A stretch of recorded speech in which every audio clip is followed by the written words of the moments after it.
สีมาเบิ่งโดใจดีนี่มักอยู่บ่สีนี่นี่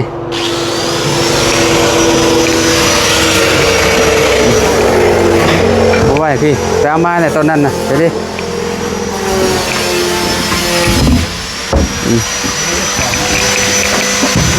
สีนี่แหละสีนี่แหละ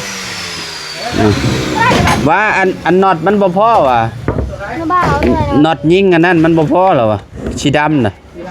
แม่เจ้าเด้สีมัน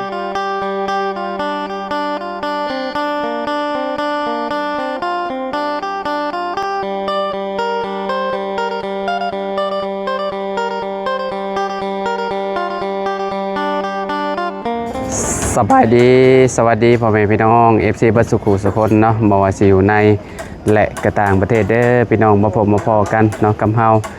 คือเก่าคือเดิมเนาะเพิ่มเติมคืออยู่ที่บ้านน้องเจดีพี่น้องเนาะพอดีว่าซื้อสีเนาะสีทาวงกบพี่น้องเนาะทาวงกบทาบ้านเนาะมาให้ทางน้องเจดีทาลูกต่อลูกติ่งนี่แหละพ่อแม่พี่น้องเนาะซื้อมาเป็นที่เรียบร้อยแล้วเนาะเอาไปเบิ่งไปชมดูกันว่าสิเป็นสีไงพ่อแม่พี่น้องเนาะไปกันเลยสบายดีไอ้สบายดีเด้อไอ้สมพรเนาะเอาสีลงให้เนี่ยเนาะโอ้เทิงอยู่บ่นี่กับอันนั้นกับแนวตอกไม้พาสลาแหละพอดีว่าแมนเบิดเลยตะปูแล้วก็สีแล้วก็เอาลงมาไว้อย่างนี้พี่กันก็ได้ตะปูแล้วไม่ทาสีพอมีครบแล้วนะพี่น้อยเนาะนี่สีขาวแล้วก็สีนี่พี่น้อยนี่ตัวนี้เนาะสีนี่แมนสีผสมเทนเนอร์เนาะเบิดจำนั่นแหละเดี๋ยวอันอีทบ็อกเมื่อเอิญเดี๋ยวสีแก่มาพี่น้องพอดีว่ารถประบุญเพิ่นแก่นี่มาเด้แก่ปูนมาพี่น้องเนาะมันหนักแห้งเนาะตีรถเพิ่นอยากมันแบนเนี่ยฮะนะก็เลยว่ามื่อเอิญจังเอามาให้ก็ได้เนาะพี่น้องสมพร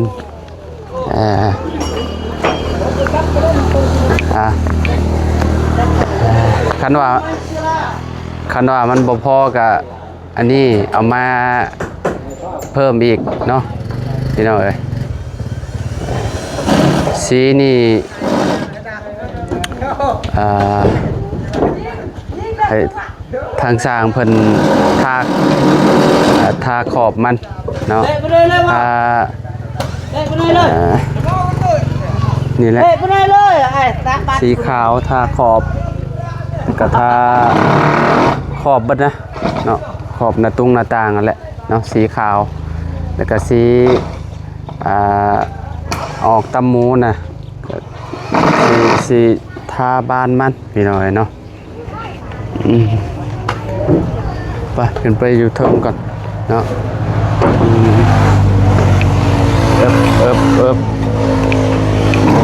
โอ้ท่าอะไรมันเปิดมีแต่เปิดหน้าต่างออกแล้วก็ท่าได้เนาะจังนั้นตามรักนี่ในใจนี่ให้สร้างกันคือว่าได้สร้างกันมื้อนี้ว่าลงมืออันนี้เลยว่าติดอันนี้ก่อนว่าซั่นท่าแบบนี้ก็ได้บ่เป็นหยังดอกเนาะเวลามันร้อนๆมันก็สิแห้งไว้ตากแดดไปเลยเนาะคือว่าใส่ไปได้เกือบแล้วเบิดแต่ได้นี่เนาะยังเหลือแต่ห้องนอนตี้นี่ยังเหลือห้องเรายังเหลือฝากนั่นเนาะ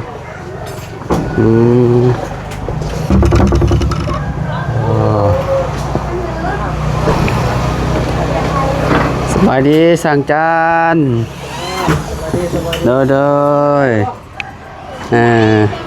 แล้วได้หมดนี่เนาะใส่ประตูนี่เนาะยังก็คือสิยังห้องนอนนี่แหละคิดว่าเนาะอันนั้นเช่นบ่ได้กับเปิดวาล์วขึ้นเดิม ว่ากินนี่ข่อยไปเข้าห้องน้ำเพิ่นว่าน้องไส้ไปแกล้งข่อยปิดน้ำข่อยเมียนโอ้บ่ได้ใส่ฮอดน้ำข่อยน่ะฮะปิดนำหันมันก็ไอ้หรอก อ้าวไอ้ เขาก็ต้องปิดนำหันแต่เขาพอปิดนำมันเปิดไม่ได้ ไอ้เปิดมันเปิดบ่ได้เลย น่ะเป็นเงินนำคอมึงนั่นมันลุดแล้ว แม่นบ่เขา กล้วยหันแต่ว่ามันเบิ่ง บ่จักแลน่ะบ่าวบ่ได้เบิ่ง อยู่ในก็มีอยู่ในเป็นบันไดเลยบนน่ะ กระบุน ประตูนเพิ่นซื้ออันนี้มาให้มันล็อกอันยังเรียบร้อยแล้วเนาะโอ้รุ่นนี้นี่ดีเด้นี่มันรุ่น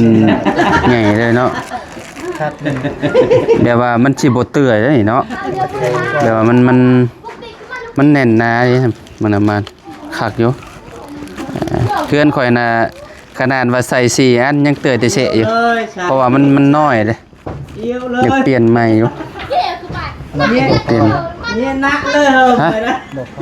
น็อตบ่พอโอ้ยเฮ็ดจังได้บาดนี่บ่ตูนอยู่ไสบาดนี่ เราจะใส่น็อตนี้เลยบ่ มัน น้อย ได้บ่มันบ่ได้ติครับอันน็อตมากับมันบ่มีบ่แต่ว่าเขาเจ้าอัน นี่ก็บ่มีอะไรต้องมันก็ที่โยมากับมันเห็นแล้วก็จะเห็น เอามันต้องมีเด้เนาะ ยังก็ใช้รถที่ดำนั่นเลย ใช้อัน อันนี้มันก็ดี อัน มันได้ใส่มันถูกตัวมัน แม่นแล้ว ถ้าว่ามันมีอีกมากับมันเนี่ยมันก็เลือกนะ อันนี้เขามีแต่ ประตูนอยู่ไสแหละเนาะบาดประตูนไสแหละ ให้เต้าแล้วมาที่อะไร ประตูนไปทางใดแหละเจดีประตูนไปไสแหละอยู่ต้นมะขามมาจักห้องแล้วแน่แม่นน็อตบ่พอ มันก็ขอบ่ได้เด้อ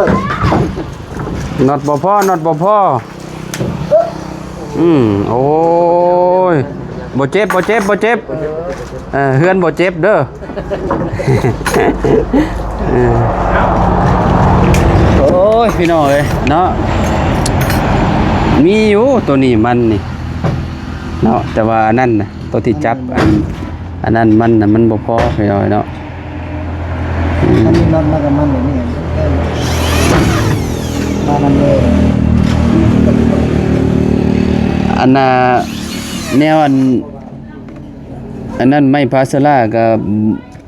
น็อตมีแต่น็อตตัวสั่นมีแต่สั่นจำนี่ก็ได้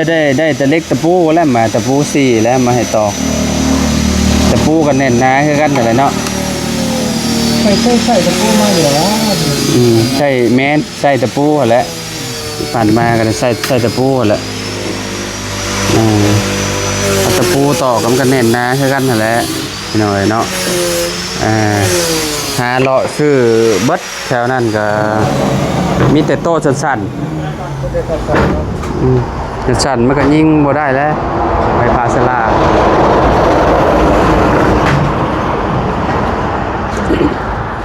ฝากอยู่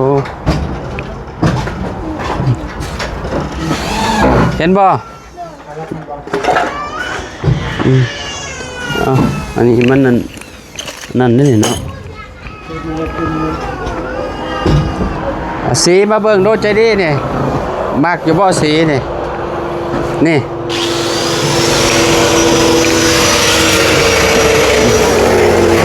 บ่ไหวพี่ไปเอามาเนี่ยตอนนั้นน่ะใจดี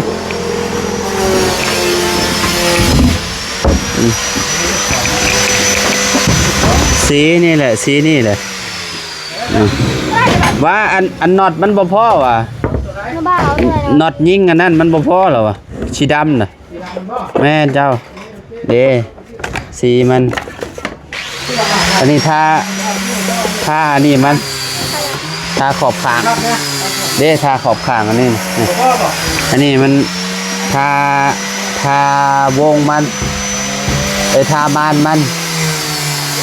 นี่บานนี่บานนี่สีนี่งามบ่จะดีข้างอยู่เนาะ ไม่ได้ให้เราสิ บ่ฮู้น้ำสร้างและสร้างว่างแล้วก็ให้สร้างท่าแล้วแหละ ค่ะ เอาบ่ฮะแม่นเจ้านี่มาเบิ่งเนาะบ่ตูน มากน้ำคือมากคือข่อยอยู่บ่สีแก้นมะขามนะ โอ้งามได้หุงกันเล่น ฮะหุงบ่อันนี้ขอบมันสีขาว โอเคขัดละ วงมันเนาะบ่พอแล้วจังมาซื้อมาใหม่อีกให้เพิ่นพาไปก่อน มีเช่นมะขาม แก่นมะขาม ใกล้ไปแล้วเนี่ยเนาะ แม่นๆคล้ายๆคือต้นนั่นแหละ สีก็มักเลย คันว่ามันสิอ่อนก็อ่อนกว่าน้อยนึง แม่น ก็คือสิงามคือกันนั่นแหละมันบ่ได้ลื่นบ่ได้เลือกันดอกพี่น้องเอ้ยเนาะอันนี้ก็ทินเนอร์นี่ทินเนอร์ผสมสบายดีล่ะเดี๋ยวสบายดีบ่ตูน อ่ะเดี๋ยวดีโอเคเพราะว่าแม่จะพ่อเลยเนาะ เนาะเอ้ยพ้นสิไหม้แล้วบ่จักอันนี้มืดมัวไหม้อีกแล้ว โอเคแล้วเดี๋ยวลงไปซื้อเพิ่มเติมอีก มันบ่พอเล็กน้อยเหรอวะ แม่นน้อยนึง มีอยู่บ่เงินน่ะ ได้อยู่ยัง ได้อยู่บ่ก็ได้ว่าบ่ได้ก็เอาน้ำข่อยก็ได้ ก็ได้อยู่ อืม เดี๋ยวคอยลงไปเบิ่งให้ก่อนเด้อ โดยโอเคโดยทางประธานพี่น้อยเนาะเป็นหับในส่วนนี้พ่อแม่พี่น้อยเนาะทางบานประตูเนาะทางเป็นพวกบ้านพ่อบ้านผับเพิ่นหับพี่น้อยเนาะทางบ่าวบุญ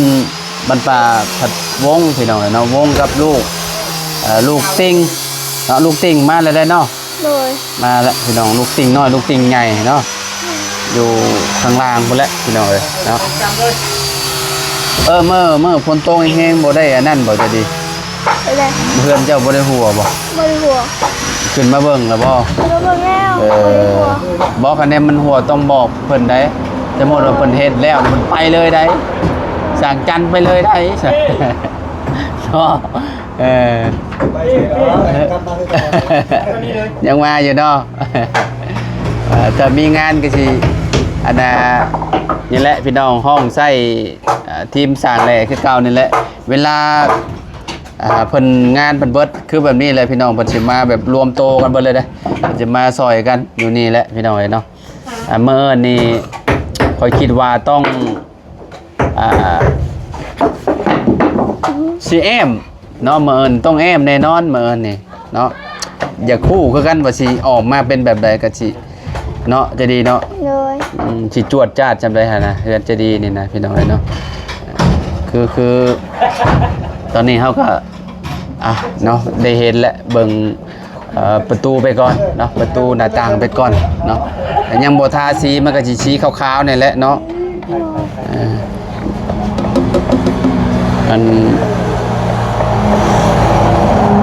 ทั้งนี่บ่ฮู้ว่ามันสิทาได้จักอันนะพี่น้องเนาะเพราะว่าทางขนาดสำกลางมีแต่ทางสำนี้พี่น้องทางใหญ่บ่มีเนาะทางใหญ่บ่มีเนาะมีแต่ขนาดสำนี้คันว่ามันเบิดแล้วก็มีแต่ไปซื้อมาใหม่เนาะตอนเฮือนประตู7ปีน่ะสีแบบนี้บ่ซื้อมาทาน่าสิคล้ายๆคือกันนี่แหละไปลงไปแยงเมืองอยู่ลุมก่อนพี่น้องเนาะจะดีกินข้าวกันยังมันจะดี เขากินแต่ตอนเช้า ตอนเที่ยงบ่ได้กินบ่ บ่ได้กิน เป็นยังคือบ่กิน บ่อยาก บ่อยาก เลย เป็นกระเพาะได้จักหน่อยเนาะไอ้พรเป็นกระเพาะโอ้ทำงานบ่ได้แล้วเนาะยันตุ้ยแล้วจังมัดอันนี้ หมดนี่50 50บ่ เลย โอ้ มัดนี้10อัน มัดหนึงมี10อันเนาะ เลย อันนี้ลูกพอมันพี่น้อยเนาะอันนี้ ตัวใหญ่นี่เนาะ ว่าพอยังนะ ฮะ พอเลยทึกเลยอันนี้ลูกอันนี้พอกับตัวใหญ่เลยปูนเด้อบัดอันนั้นปกเมียนเด้อจะดีเด้ออันยันฝนตกเด้ เลย นี่มีบ่อันปกเมียน มีอยู่บ่มีเลย บัดตัวนั้น มา ไป ได้ ยืม ประมาณ ไปยืมน้ำพออันนั่นก็ได้ เลย พออันน้องไก่นะเอามาปกเมียนยันแบบยันฝนตกแห้งเลยยันมันมันอันเปียกน้ำเลยใส่งานบ่ได้เลยไม่อันนี้ก็บ่ฮู้มันสิพอหรือบ่พอนี่ก็ สั่งมาใหม่แล้วพี่น้อยเนาะประมาณเหลืออยู่ประมาณเท่าไหร่จะดี ได้80บ่90 80 เมื่อนั้นน่ะบ่าวเบิ่งคลิปคือว่าประมาณเท่าไหร่85บ่ โดย เพราะว่าเขาเจ้าเอาใส่ไป3ตับเด้มันนั่น3ตับพี่น้อยเพราะว่าสั่งมา100แผ่นหนึงได้นี่นะแอมนี่คือสิได้อยู่ประมาณข้างหนึงกับจักสิฮอด2ข้างหรือบ่บุเอาก็ถ้าอยากฮู้คือกันแหละเฮาก็ได้พี่น้อยเนาะในใช้อ่านดูนี่อ่านภาษาไทยให้ฟังแหน่ บ่ฮู้ ฮะ ถ้าบ่ฮู้ว่าเอ้ย บ่ฮู้เลยอันที่ได้บ่ฮู้เลย บ่ฮู้แท้เลย อ่านบ่เป็นบ่อันนี้เด้อ่านให้ฟังแหน่ บ่ฮู้ อันนี้เด้ บ่ฮู้ กันลากันตะไคร้ทนนานลายแรกในไทยไม้ผา SCG บ่แม่นไม้ผาชะล่าSCG เด้นี่สีนี่งามเลยพี่น้อยเนาะสีนี่แหละบ่คอยอันนั้นบันไดบ่คอยตายสีบันไดมันสิอยู่ทนได้สีแบบนี้นะพี่น้อยเนาะสมมุติว่าเฮ็ดเทือนน้องเลี้ยงนี่บ่ฮู้ว่าสิเอาสีแบบใดเนาะให้เราเนาะจะดีเนาะ โอ้ย ให้เราเลือกเองแล้วบ่สีอันนี้น้องเพิ่นก็เลือกเองคือกันนี่ก็ได้แต่ว่าเพิ่นอยากได้สีนี่สีคนบุรีก็งามคือกันคนบุรีแบบว่าคือเฮือนไผวะคือเฮือนน้องคือเฮือนเบาตะโลอ่ะบ่จักสีอันนี้สีคือเฮือนน้องน้ำเหมือนนี่เนาะ โดย สีคือกันสร้างมันปรับดินลงก็ถือว่าสูงและบัดนี้พี่น้องเนาะเฮือนเนาะเอาดินออกไปได้หลายเติบเลยนี่พี่น้องขุดลงบักเลิกๆนึงโอ้คือว่าแต่ว่ามุมนั่นจะดียืนกับอันนั้นพี่มายืนมุมนี้เนี่ยเตี้ยบัดนี้เจ้าเนาะ มันเตี้ย มายืนมุมนี้ก็ค่อยกับวิทย์หัวค่อยพอดีเลยพอดีเลยพี่น้องเนาะเทเลยบัดเนาะจัดการเลยเพราะว่าปรับลงหลายเติบเลยปรับลงบางหลายในขี้ดินนะมันมุมนี้มันค่อนข้างสิแบบสูงเฮงมุมนั้นติดต่ำมุมนั้น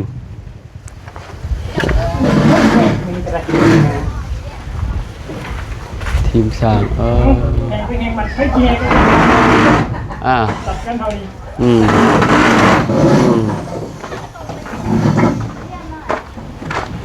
แล้วพี่น้อยเนาะติดอันนี้ติดบานเนาะบานหน้าต่างสร้างเพิ่นก็กำลังใส่อันนั้นก้อนอันนั้นอันยวงจับมาตูนเพิ่นก็ซื้อมาบ่ซื้อมาเนาะโอเคเวลาอันลมผัดลมหยังก็มันจังบ่ตีไอ้นั่นเข้าเนาะ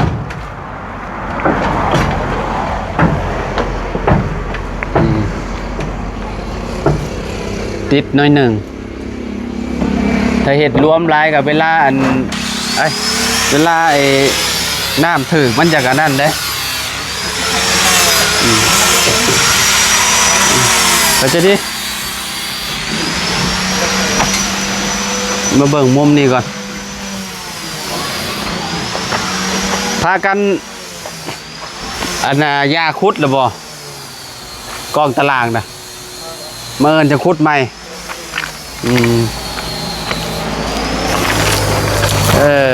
ข้างแรกบาทนี้เนาะเข้ากันแล้วบาทนี้ได้การเลยตามที่วาดไว้พี่หน่อยเนาะทางเพื่อนนั่นใจดีนี่เนาะได้ตามรูปทรงที่เราคาดไว้พี่หน่อยเนาะเพราะว่าแบบมันก็สิแบบนี้แหละพี่หน่อยเนาะสิมีหน้าต่างแล้วก็ทางนั้นก็หน้าต่างเวลาผลศาสตร์ผลยังมันก็สิบ่เข้าหั่นนะพี่น้องสมมุติว่ามุมทางหน้าทางบาบุญสารวัตรนี่ก็เข้าอยู่เล็กน้อยก็สิบ่เปียกแห้งปานใดดอกพี่น้องเนาะเพราะทางนี้มันบังบ่ได้เด้ทางนั้นก็บังได้เด้เนาะแนมมาแต่ไกลนี่เอิงเติ้งอยู่เฮือนลาวนี่หลัง บ่แม่นหลังน้อยๆเด้อเนาะเฮือนเจ้าเนาะหลังบักใหญ่เนาะนอนกันได้อยู่ประมาณ10-20คนบ่แล้วเฮือนจะดีนี่กลัวบ่แล้วมันจะดีเนาะนอนเรียงกันเวลาขึ้นเฮือนก็นี่แหละนั่งกินข้าวอยู่นี่ก็ได้เพราะว่าเฮาปูพื้นเด้ปูพื้นปูหยังแล้วก็นั่งกินอยู่ทั้งเฮือนก็ได้เอาสาดมาปูเด้สาดมาปูเวลาแขกคนมาเนาะก็ประมาณนี้แหละพี่น้อยเนาะอย่าลืมเด้อปูนเด้ออันเวลาฝนตกอันต้องลุกมาปกเมียนได้เลยคน ปกกันนะแม่นปกปูนนั่นแหละเมียนเลยปกไว้แล้วตัวนั้นแน่นหนาอย่าบ่ตัวทางเฮือนจริงๆน่ะปูนเจ้าน่ะตัวแม่นเปียกบ่ละบ่จักอันน่ะฮะพอติป้าบ่ได้เปียกติสาวีเลยสวัสดีสบายดีเจ้าเอาเรามากินเด้อโดยเดี๋ยวสิกินน้ำเด้อโอ้ละหาหน่อไม้มีแต่บักข้าวๆไม่ไล่แม่นบ่โดยใส่ล่ะบ่ได้เปียกกี้บ่ได้เปียกหรอว่างานเข้าแล้วถ้ามันเปียกใส่งานบ่ได้เด้เอาไม้ทับเมียนอยู่ทางนี้น่ะมีบ่ไม้ไปเอาไม้นั่นมาทับเมียน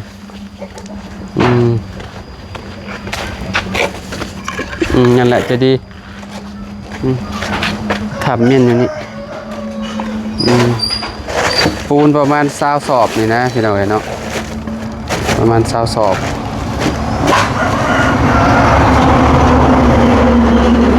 ถ่ายคลิปเบิ้ลเมอร์แล้วบ่อยากฮอดเข่าบ่ฮะบ่อยากเข่าแล้วอิ่มเลยบ่กินข้าวคาบเดียวบ่เรากินเดี๋ยวตอนเช้านะเป็นอะไรคือกินข้าวคาบเดียวบ่ฮู้มันบ่หิวบ่ฮู้สึกหิวบ่เสื้อแต่เมื่อวานนี่พลว่าบ่ได้อาบพอน้ำบ่ติอาบพี่เนาะอยู่เลยใส่นั่งว่าคือนุ่งเสื้อตัวเก่าซะก็อยู่ในนั้นอบผิวบ่ติแต่ว่าอบผิวเปลี่ยนบ่มีสุดใหม่บ่ก็มีอยู่แต่อยากใส่ตัวนี้มากตัวนี้บ่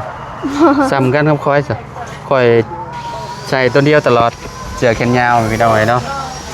ตัวที่มักก็ใส่ตลอดแหละพี่น้อยเนาะบ่ได้อันนั้นเนาะใส่ตัวอื่นก็คือว่าบ่คักเนาะจะดีเนาะ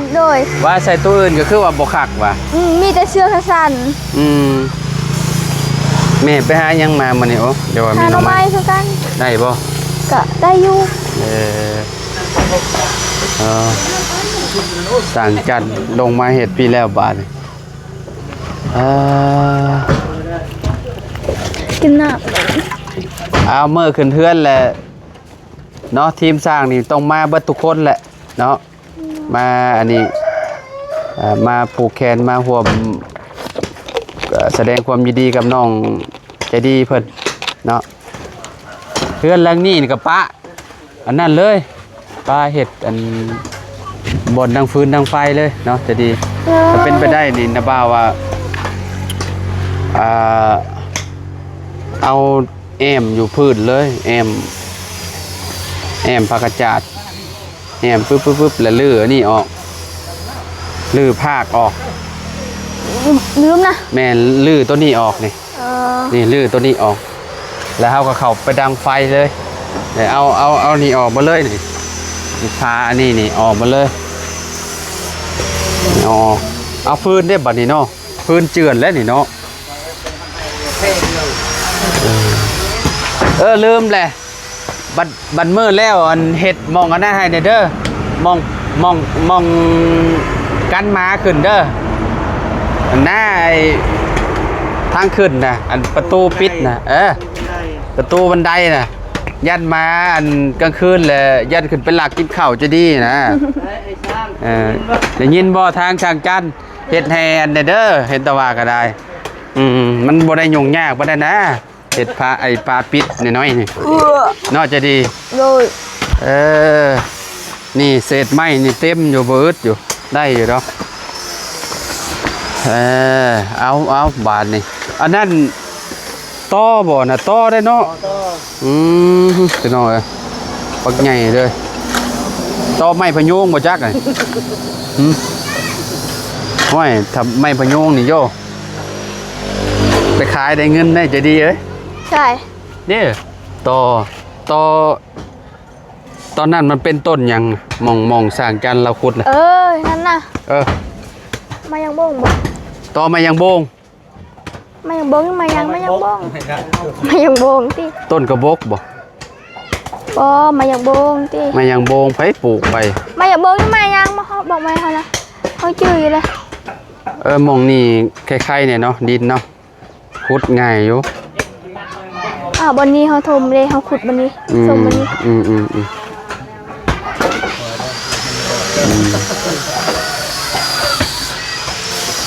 คันว่าแล้วอันเมื่อนี่นะใส่อันนี้เมื่อเอินกับพากันแอมแล้วเนาะแอมไม่พาและเมื่อเอินพี่น้องเอ้ยเนาะโอ้ใจดีสิได้เห็นก่อนหมู่แล้วเห็นแต่เศร้าแล้ว